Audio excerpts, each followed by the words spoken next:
Ito ang Honda Supra GTR 150 na underbone motorcycle ng Honda na 150cc category na simula lumabas ito sa Pilipinas ay di masyado bumenta when it comes to popularity pagdating sa usapang underbone 150cc.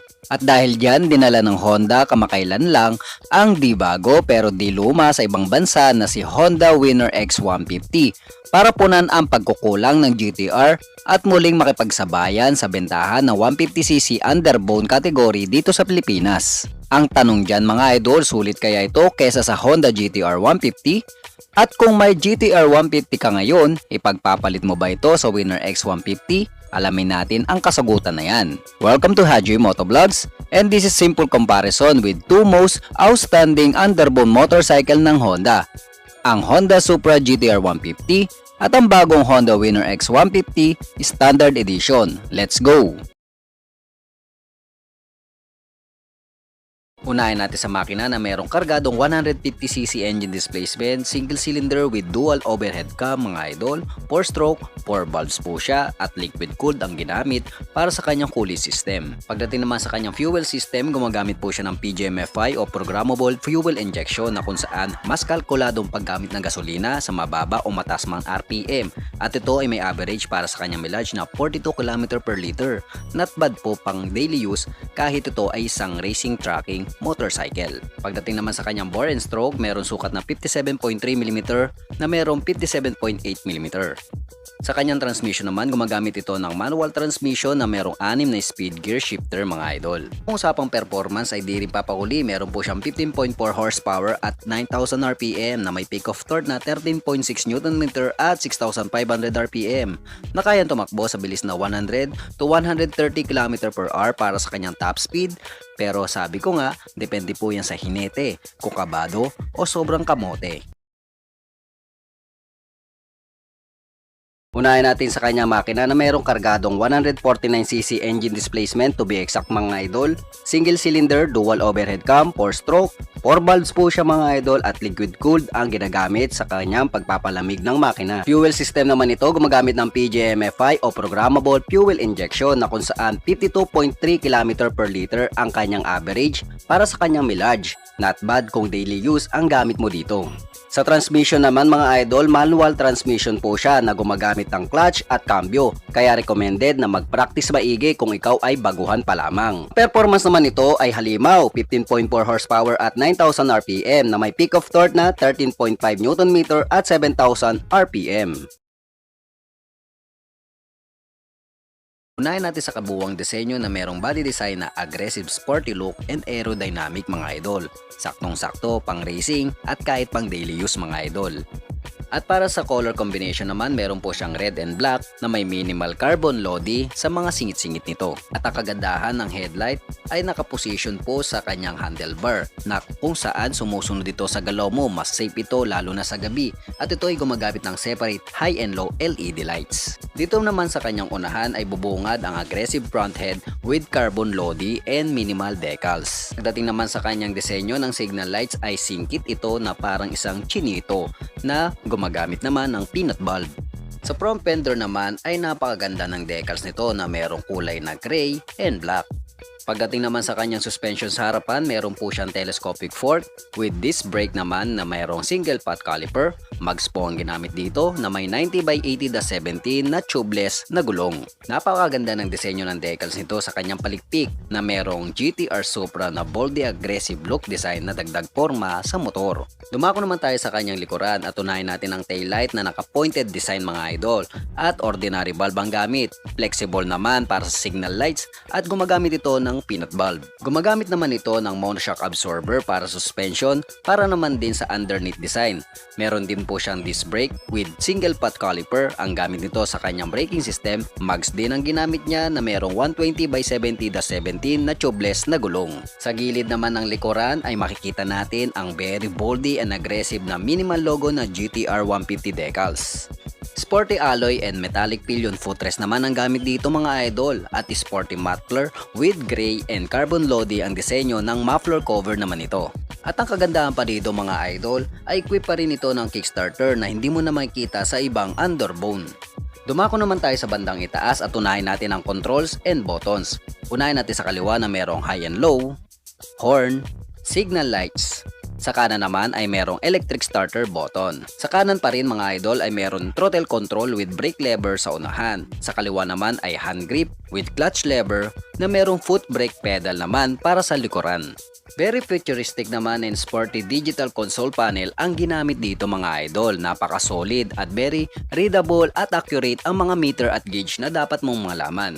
Para naman sa upuan ay simple and impressive ang pagkatabas nito sa kanyang upuan. Nice and soft naman para sa foam. At dito naman sa kanyang kambyo ay gumagamit po ito ng 6-speed manual transmission na kung saan ang function nito ay 1 down, 5 up. Para naman sa hatak nito ay gumagamit ito ng chain o kadena na mayroong sprocket rear at engine sprocket.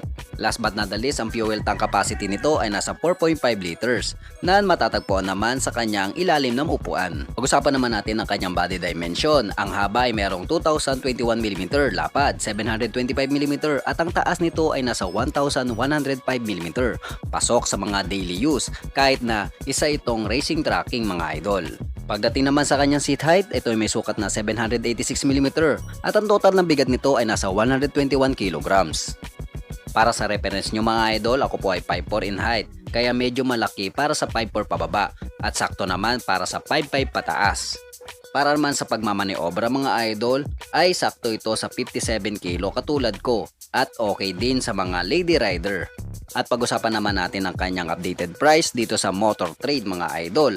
Ang cash nito ay merong 106,900 mga idol. Ito po ay cash basis only, wala po siyang installment dito sa Motor Trade Santa Cruz, Zambales. At ang kagandahan dito pag ito ang pinurchase mo mga idol ay meron kang libreng Honda riding jacket. Napakaganda at napaka-safe ito lalo na sa mga long ride.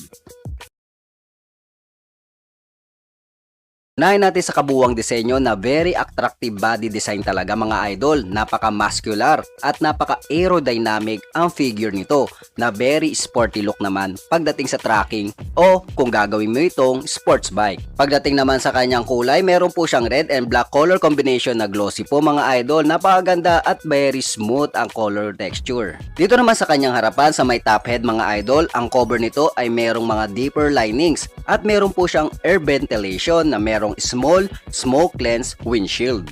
Dito naman sa kanyang bandang ibaba sa may front cover fairings ay merong black rough textures na merong Honda logo. Napakaganda at napaka-premium.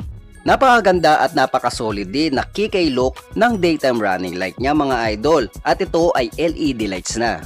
Sa kanyang headlight naman ay gumagamit ng twin LED like Airblade ang design mga idol at ang signal lights naman nito ay LED ang gamit. Ang suspension naman nito ay telescopic fork, disc brake naman with single piston caliper para sa braking system, mags po ang ginamit na may color na black at meron sukat na gulong na 90/80/17 at tubeless po. Ang likuran naman mga idol ay meron siyang aggressive pointed design na taillight mga idol, napakaganda at very sporty look talaga na merong LED ang gamit. At ang kanyang signal light naman ay parang nasa Honda Click mga idol, separate position at gumagamit ito ng LED. Ang suspension naman sa likuran ay gumagamit ng monoshock absorber, disc brake po para sa braking system, mags po ang ginagamit niya rito na may sukat na gulong na 120/70/17 at tubeless din ang gamit. Pansinin na rin natin ang kanyang sporty pillion footrest mga idol at ito ay isang alloy material. Napakaganda at napakasolid. Mapapansin naman natin na wala po siyang kickstarter dahil equipped na po ito ng ACG o alternating current generator na kung saan malakas na kuryente at sapat na kuryente ang dulot nito sa mga electrical needs mo. Dito naman sa bandang gilid ng palikpik sa unahan ay merong minimal decals at merong nakasulat na liquid cooled at dual overhead cam o DOHC. Sa back fairings naman ito sa side ay merong aggressive boldy decals na Winner X. Napakaganda at napakapansinin talaga. Para naman sa hatak niya ay gumagamit ito ng chain with chain guard mga idol na merong rear and engine sprocket. At meron na rin itong side stand kill switch na kung saan maiwasan ang aksidente na dulot ng nakababang side stand. Dito naman sa kanyang kambyo ay ginagamit niya ay half shifter with 6-speed gear shifter na kung saan ang function nito ay 1 down, 5 up. Dumako naman tayo sa bandang itaas at unahin natin ang kanyang mga switches. Sa kaliwa ay merong high and low, horn, at turn lights. Sa kanan naman ay meron lamang na electric starter button. Sa controls naman mga idol, unahin natin sa kanan na meron throttle control with brake lever sa unahan. Sa kaliwa ay merong hand grip with clutch lever na merong foot brake naman para sa likuran. Para naman sa console panel ay gumagamit ito ng fully digital meter na kung saan mas readable at accurate ang mga meter at gauge na dapat mong malaman. At merong mga light indicators at merong isang button selector lamang. Sa kanyang startup engine, gumagamit ito ng smart key na kung saan napaka-convenient ito mag-startup ng engine. At napaka-safe din ito dahil meron siyang anti-theft and answer box system. At pagdating naman sa kanyang upuan, very comfort para sa yag balls, eco at wet box nyo. Napakasimple naman ng design nito at meron siyang kalmot po sa attraction cover para sa kanyang cover.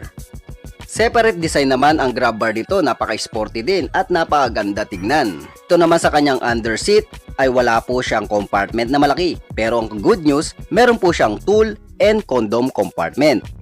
At dito rin makikita ang kanyang fuel tank refiller na merong alulod system. At meron po siyang kapasidad na 4.5 liters capacity. Pagdating naman sa kanyang seat height ay meron po siyang sukat na 795mm at may bigat na 122 kg. Para sa reference nyo mga idol, ako po ay 5'4" in height na mayroong 57 kg at makikita nyo na nakatingkayad na po ako mga idol. At kung sakali naman ito ay papandarin mo ay no worries na, magaang na. At kung sakali naman mamaneobre nyo ay napakagang din naman para sa akin. Pag-usapan naman natin ang kanyang price update regarding sa cash and installment via Motor Trade Santa Cruz, Zambales. Unahin natin sa cash na mayroong 124,530 para sa standard version. Para naman sa installment ay meron po siyang down payment na 17,000 at meron siyang monthly installment para sa 36 months na 5,663 pesos. Paalala lang mga idol, ang presyo ay pwedeng magbago. Depende po yan sa dealer na pupuntahan nyo, lugar, promotion at panapanahon. At ayun na nga mga idol, natapos na rin. Pero ang tanong dyan, alin sa dalawa ang mas sulit para sa'yo? At kung motor mo ngayon ay isa sa mga ito, anong masasabi mo sa motor na ito? I-comment mo na yan para mapag-usapan na. At para tapusin ang video na to, huwag sanang kalimutan mag-subscribe at i-hit ang notification bell para lagi kang updated sa mga ganitong klaseng impormasyon tungkol sa mga bago at lumang mga motor. At i-like at i-follow nyo na rin ang ating munting page na Haji Motovlogs TV. Ito po si Haji from Haji Motovlogs. Thank you for watching and peace out.